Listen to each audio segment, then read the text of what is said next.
এটি আমাদের প্রার্থনা। নিতাই গৌর সুতনার্থী জীবনানন্দে হরি বল।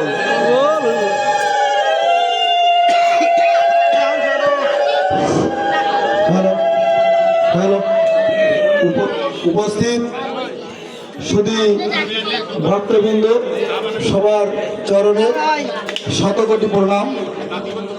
ইতিমধ্যে আমাদের মাঝে উপস্থিত হয়েছেন বাগেরহাট কচুয়া 2 আসনের মাননীয় সংসদ সদস্য, তার সাথে আমার ব্যক্তিগত আর একটু পরিচয়। সেটা হচ্ছে আমরা পিসি কলেজ একসঙ্গে পড়াশোনা করতাম। সেই সুবাদে সে আমি এখনো নিজেকে গর্বিত মনে করি যে সে এখন আমাকে মনে রেখেছে, ভাই হিসেবে বন্ধু হিসেবে আমাকে মনে রেখেছে। সে যখনই যেখানে দেখা হোক না কেন গাড়িটা থামাইয়ে আমার সঙ্গে দেখা হয়, আমার একটু কুশল বিনিময়, সুবিধা অসুবিধা কোথায় কি এই খোঁজটা সে নেয়। নির্বাচনের আগে আমি বাগেরহাটে থাকি।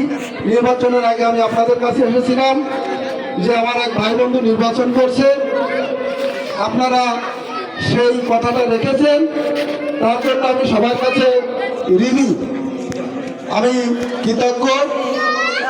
আমি আসার সঙ্গে সঙ্গে কথা বলেছি, সে আমাকে বলেছে তুমি জায়গা দাও, আগামীতে তোমাদের আমি মন্দিরের ব্যবস্থা করে দিচ্ছি, আমার যে তহবিল আছে তহবিল থেকে আমি ব্যবস্থা করে দিচ্ছি, অনুদানের ব্যবস্থা করে দিচ্ছি। সে আসার সঙ্গে সঙ্গে আমার সঙ্গে কথা হয়েছে, যখন আমরা ওইখানে ছিলাম সে কথা দিয়েছে। আজকে আমরা এমন একজন সংসদ সদস্য পেয়েছি যে শিক্ষিত, নম্র, ভদ্র, যোগ্য এবং ধার্মিক। তার দিনটা শুরু হয় সেই ভোরবেলায় ফজরের নামাজ পড়ে সে দিনটা শুরু করে, আর রাত্রে কখন বাসায় যায় সে নিজেও বলতে পারে না। অনেক সময় দেখেছি তার আমার সেই কাকিমা বসে থাকে যে তার সন্তান কখন আসবে। তার অন্যান্য ভাইরা যারা আছে তারা একটু খোঁজ নেবেন যে তারা কখনো কোথাও টেন্ডারবাজি করে না, কোথাও চাঁদাবাজি করে না, কারো ঘের দখল করে না, কারো লুট করে না। বড় ভাইয়ের একটা দোকান আছে, তাই দশানির মোড়ে দেখবেন যে তার মতন ওই এলাকায় ভদ্রলোক নাই। সে কখনো বলে না যে আমি এমপির ভাই, এই কথা বলে কখনো নিজেকে সে অহংকার, সেই অহমিকা দেখায় না। এমন একটা লোক আমরা পেয়েছি, সে নিজে আজকে এখানে এসেছে। আমি একজন সামান্য লোক, আমাদের সবাইকে স্মরণে রেখেছে।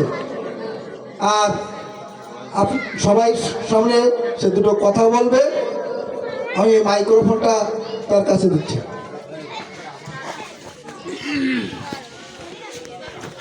ধন্যবাদ। আজকে মন্দির কমিটির সভাপতি সহ যারা এই অনুষ্ঠান পরিচালনার দায়িত্বে রয়েছেন, এই অনুষ্ঠানের পুরোহিতগণ, অনুষ্ঠান যারা সাজিয়েছেন, অত্র এলাকার আমার হিন্দু মা বোনেরা এবং ভাইয়েরা, দাদারা, প্রিয় এলাকাবাসী, সবাইকে আমার পক্ষ থেকে আন্তরিক শুভেচ্ছা এবং অভিনন্দন জ্ঞাপন করছি। আপনাদের মাঝে আসতে পেরে বেশ আনন্দ অনুভব করছি আমি, কারণ এর আগেও আপনাদের কাছে এসেছিলাম কিছু আবেদন নিয়ে, কিছু আবেদন করেছিলাম, কিছু চাহিদা ছিল। আজকে যে কোনো চাহিদা নেই তা কিন্তু নয়, আজকেও আমার আবেদন আছে, চাহিদাও আছে। তবে আগের আবেদন চাহিদাটা একরকম ছিল, আর এখনকার আবেদন এবং চাহিদাটা ভিন্ন রকম। আপনারা যে বিশেষণে আমাকে বিশেষায়িত করেছেন, আমি আসলে এত বিশেষণযুক্ত একজন মানুষ না। এই মাটিতেই, এই এলাকাতেই বড় হয়েছি। আমার বাড়ি হচ্ছে এই পার্শ্ববর্তী মাত্র 10 এলাকায়। এখান থেকে যেতে 5-7-10 মিনিট সময় লাগে। অর্থাৎ এই ইউনিয়নের পাশের ইউনিয়নই হচ্ছে আমার এলাকা, কাড়াপাড়া ইউনিয়ন, আর এটা হচ্ছে ব্যামর্তা ইউনিয়ন। 1 এবং 2 ছোটবেলা থেকে এখানে বড় হয়েছি, পড়াশোনা করেছি বাগেরহাটে। এই যে আমার বন্ধু বান্ধব, আমরা একসঙ্গে পিসি কলেজে পড়েছি। তো আচার আচরণ ব্যবহার এটা নিয়ে কথা বলার প্রয়োজন নেই, কারণ আমি আমাকে জাহির করাটা খুব পছন্দ করি না। আমাকে বিচার করবে তো আমার এলাকাবাসী, আমার যারা শুভাকাঙ্ক্ষী রয়েছে, যারা আমাকে শত্রু মনে করে, তারাও আমার বিচার করবে যে লোকটা কেমন, কি করে, কি করতে চায়, কিভাবে চলে। এজন্য নিজের ঢোল নিজে বাজানোর কোনো প্রয়োজন নেই। তবে ধর্ম চর্চা করি সেই ছোটবেলা থেকেই। আমার কাছে একটা বিষয় খুব ক্লিয়ার মনে হয়, আমি একটা ধর্মীয় অনুসরণ এবং অনুশাসন করি, মান্য করি, এবং এটা আমি মনে করি পৃথিবীতে যত ধর্ম রয়েছে সব ধর্মই মানুষকে শান্ত এবং সভ্য করে। কোনো ধর্ম মানুষকে উগ্র করে না, কোনো ধর্ম মানুষকে কুশিক্ষা দেয় না, কোনো ধর্ম মানুষকে সন্ত্রাসী বানায় না, কোনো ধর্ম মানুষকে অন্য ধর্মকে অবমূল্যায়ন করা বানায় না। এজন্য আমি আমার ধর্মীয় অনুভূতি থেকে এটুকু বুঝেছি, আমার ধর্ম আমাকে শিক্ষা দিয়েছে অন্য ধর্মকে সম্মান এবং শ্রদ্ধা করতে। সেই সম্মান শ্রদ্ধার জায়গা থেকে কিন্তু আমি আপনাদের ধর্মের ব্যাপারেও কখনো কোনো জায়গায় কোনোদিন আমার জীবনে মনে পড়ে না আমি একটা নেগেটিভ বাক্য কোথাও বলেছি। এটা আপনারা খুঁজে পাবেন না, কারণ আমি সম্মান দিতে জানি। ধর্মীয় অনুভূতি যার মধ্যে আছে সে ভালো মানুষ। আপনাদের ধর্মের মধ্যেও যারা ধর্মটা খুব বেশি চর্চা করে তাদের সম্মান মর্যাদা একটু আলাদা না? একটু আলাদা। কিন্তু দেখেন, আমি নির্বাচনের আগে আপনাদেরকে মাঝে মাঝে বলেছি, এই যে আমি নির্বাচন করছি, আমি একটা দল করি, একটা দলের ব্যক্তি ছিলাম নির্বাচনের আগ পর্যন্ত।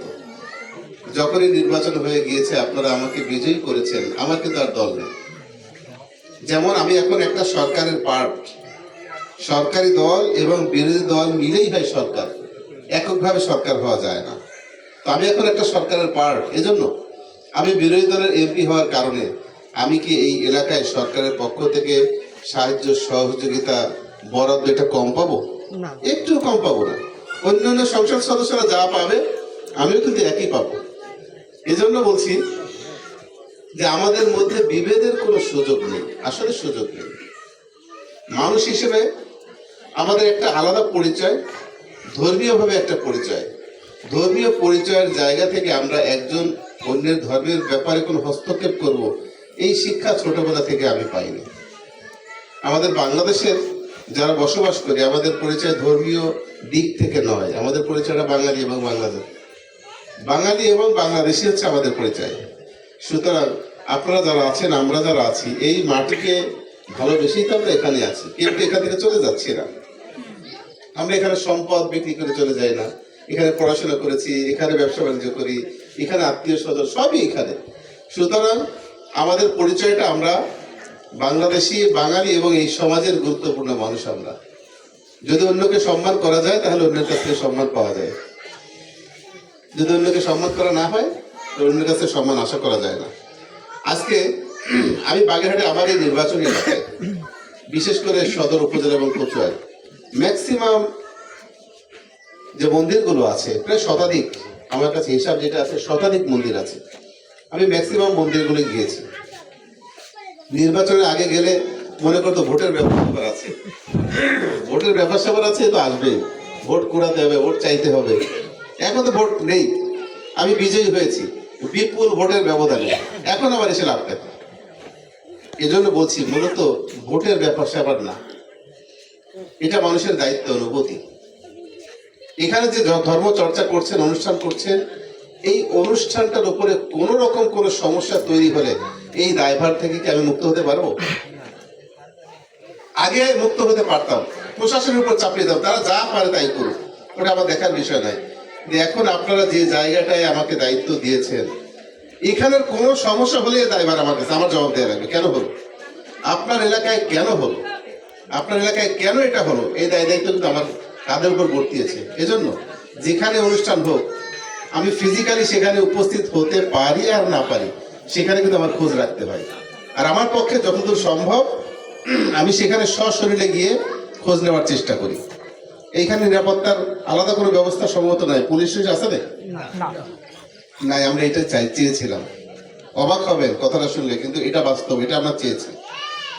যখন বড় উৎসব হয় আপনাদের, শারদীয় দুর্গা পূজা, তখন পুলিশ থাকে না, আনসার থাকে না, চৌকিদার থাকে না। আমি তখন খুব ক্লিয়ারলি বলেছিলাম, কেন তখন পুলিশ থাকবে, কেন আনসার থাকবে, কেন? তখন চৌকিদার থাকবে কেন? কারণটা কি কারণে? কিসের নিরাপত্তা? যেখানে ধর্ম চর্চা হয় সেখানে কি কোনো সন্ত্রাসী কার্যক্রম হয় নাকি? হয় না। তাহলে পুলিশ কেন? আমি তখন নির্বাচন আগে বলেছিলাম, এমন একটা সমাজ উপহার দিতে চাই আমরা, এমন একটা সমাজ গঠন করতে চাই যে সমাজে আমরা যখন মুসলমানদের বড় বড় মাহফিল করি না, ওয়াজ মাহফিল হয়, বিরাট ওয়াজ মাহফিল, সেখানে পুলিশ থাকে কেন? থাকে না। সেখানে পুলিশ থাকে না, চৌকিদার থাকে না, আনসার থাকে, কিছু থাকে না, অনুষ্ঠান হয়ে যাচ্ছে দিনের পর দিন। আমি বলেছিলাম এমন সমাজ আমরা উপহার দিব আপনাদের কাছে, যে সমাজে যেমনি ভাবে মাহফিল, অনেক বড় বড় মুসলমানদের অনুষ্ঠান হয়, কোনো পুলিশ প্রশাসনের প্রয়োজন হয় না, ঠিক তেমনি ভাবে আমার এই সমাজে হিন্দু মা বোনেরা ভাইরা অনেক বড় অনুষ্ঠান করবে, বড় বড় জাতীয় অনুষ্ঠান করবে, তাদের ওখানেও কোনো পুলিশ, আনসার অথবা চৌকিদারের প্রয়োজন পড়বে না। কারণ নিরাপত্তার দায়িত্ব আমরা যারা দায়িত্বে রয়েছে আমরা কাঁধে নিয়ে বলবো। যদি ওইখানে পুলিশ না থাকে, এখানে পুলিশ থাকে, এটা কি বৈষম্য হলো না? এটা কি পার্থক্য হলো না? আমরা তো এই পার্থক্য রাখতে চাই না।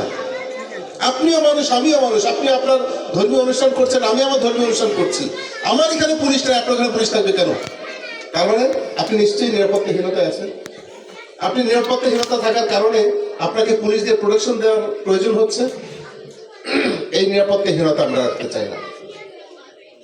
আপনি নিরাপত্তাহীন থাকবেন এই সমাজে, এই ব্যবস্থা আমরা দেখতে চাই না। আপনি থাকবেন শতভাগ স্বাধীন, আপনার যেভাবে আপনার অনুষ্ঠান করতে মন চায় ঠিক আইনের মধ্যে থেকে সেভাবে অনুষ্ঠান করবেন। এখানে কোনো প্রশাসনিক প্রয়োজন হবে না। আমাদের কাঁধে দায়িত্ব দিয়েছেন, আমরা এই দায়িত্বটা পালন করবো ইনশাআল্লাহ। সর্বশেষ কথা বলবো, সর্বশেষ নির্বাচনের আগে যেভাবে আপনারা আমাকে পেয়েছেন, ডাক দিলেই পেয়েছেন, রাত দিন দুপুর সকাল কোনো সময় নেই, ডাক দিলে পেয়েছেন। কারণ তখন ভোটের একটা নেশা ছিল, না আসলে রাগ ভোট দেবে না। এখন আপনাদেরকে বলছি, ভোট 5 বছর পরে, ওই চিন্তা মাথায় নেই। এখনো বলছি, নির্বাচনের আগে যেভাবে ডাক দিলেই পেয়েছেন আমাকে, আজও এবং এর পরেও আমাকে একইভাবে ডাক দিয়ে দেখবেন যে আমি আসি কি আসি না। যদি না আসি, আপনাদের ডাকে সাড়া না দিই, খোঁজ না নেই, তাহলে মনে করবেন এমপি হওয়ার পরে পরিবর্তন হয়ে গিয়েছে। সবাই যেভাবে হয় সে হয়ে গিয়েছে। আমি আমার মধ্যে এই পরিবর্তনটা আসুক, এটা একটু কামনা করি না।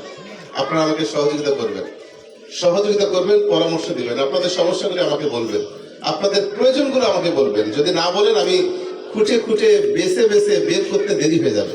এই দেরি হতে হতে দেখবেন 5 বছর পার হয়ে গেছে। এই জন্য আমি খুঁজে খুঁজে বের করতে চাই না। আপনার প্রয়োজন, আপনার সমস্যা, যেমন আমি এসে এখানে শুনলাম, এই সমস্যাটা আমার কাছে আরো আগে যাওয়া দরকার ছিল। যদি আগে আমার চেয়ার ছিল না, কিন্তু চেয়ার না থাকার পরেও আমি হিসাব করেছি, আমার কাগজে কলমে আমার লিস্ট আছে, আমার চেয়ার না থাকার পরেও আমি কারাগার থেকে বের হওয়ার পরে 2 বছর বাইরে ছিলাম মাত্র। মানে দেশ নতুন করে আরেকবার স্বাধীন হওয়ার পরে কারামুক্ত হয়েছি। 2 বছরের মধ্যে প্রায় 34 লাখ, অর্থাৎ 34 লক্ষ টাকা আমি বিভিন্ন অ্যাঙ্গেল থেকে সরকারের শুধুমাত্র হিন্দু ভাই বোনদের, হিন্দু ভাইদের অনুষ্ঠান, তারপরে আপনার মন্দির, এতে ব্যয় করার সুযোগ আমি পেয়েছি। আমার কাছে হিসাব, আমি একটা চেয়ারে নাই, শুধুমাত্র একটা সরকার ফল করেছে, আমি একটা স্বাভাবিক জীবনযাপন করছি। বিভিন্ন অফিসে ঘোরাঘুরি করে চেয়ার না থাকার পরেও যদি 34 লাখ টাকা দেওয়া সম্ভব হয়, মসজিদে আরো বেশি হয়েছে, কারণ মসজিদের সংখ্যা বেশি হয়েছে।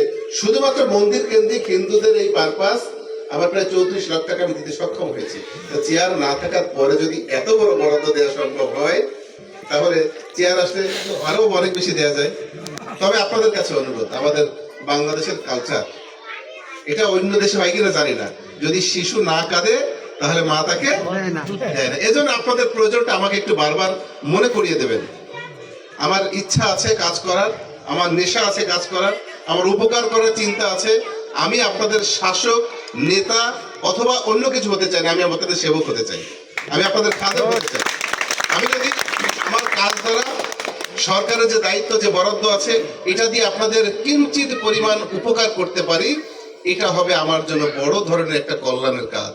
আপনারা দোয়া করবেন, আশীর্বাদ করবেন, আর আমার স্রষ্টা আমার উপরে খুশি হয়ে যাবে। এটাই হচ্ছে আমার বড় চাওয়া এবং পাওয়া। আমি আপনাদের কাছে আশা করি আর কখনো ভোট চাইতে আসবো না, আশা করি আসবো না, আশা করি আসবো না। এটা আমি চাওয়াটাও ভালো মনে করি না। চাইবো কেন? আপনাদের বিবেচনায় আপনারা যা মন চায় তাই করবেন। এজন্য আপনারা আমাকে কাজ করার সুযোগ দেবেন, আমাকে সহযোগিতা করবেন। আমি আপনাদের সঙ্গে মিলেমিশেই এই সমাজের অসঙ্গতিগুলো দূর করে সুন্দর একটা সমাজ বিনির্মাণ করতে চাই। অনেক সমস্যা আছে, মাদক সমস্যা আছে, খাল বাঁধা আছে, গ্রামের অনেক সমস্যা, রাস্তাঘাট সমস্যা আছে, মসজিদ, মন্দির, মাদ্রাসা, স্কুল, অনেক সমস্যা। আমি আশা করি এই সমস্যাগুলো ধাপে ধাপে ধাপে ধাপে পূরণ করতে আমি সক্ষম হব, কারণ আমার মধ্যে একটা সততা আছে। আমার মধ্যে সরকারের এক টাকাও মেরে কমিশন করে বাণিজ্য করে আমার সংসার পরিচালনার চিন্তা মোটেই নেই যে সরকার এক টাকা আমি আমার পকেটে ঢুকাবো, এটা আমি করবো না। সুতরাং যে মানুষ, যে ব্যক্তি যে দায়িত্বে থাকলে সে যদি সৎ থাকে তাহলে সমাজের ব্যাপক পরিমাণ উন্নয়ন করা সম্ভব হয়। আশা করি আপনারা এই বাগেরহাট 2 আসনে একটা ব্যতিক্রম উন্নয়নমূলক সমাজ ব্যবস্থা দেখতে পাবেন। আমি সেটা উপহার দেওয়ার জন্য চেষ্টা করব। আপনাদের সহযোগিতা চাই, দোয়া চাই, আশীর্বাদ চাই। আপনারা ভালো থাকবেন, আমার সঙ্গে যোগাযোগ রাখবেন। কোনো প্রোটোকল লাগবে না, কোনো মাধ্যম লাগবে না।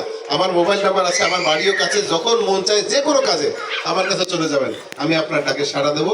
এটা আপনারা প্রত্যাশা রাখতে পারবেন। সবাই ভালো থাকবেন। আপনাদের অনুষ্ঠানে আসতে পেরে আমি নিজেকে বেশ ধন্য এবং ভালো মনে করছি, খুশি হয়েছি। আপনারা ভালো থাকবেন, আপনাদের অনুষ্ঠানটা সুন্দর হোক এই কামনা করছি। সবাইকে অনেক অনেক অনেক অনেক ধন্যবাদ। ধন্যবাদ মাননীয় সংসদ সদস্যকে।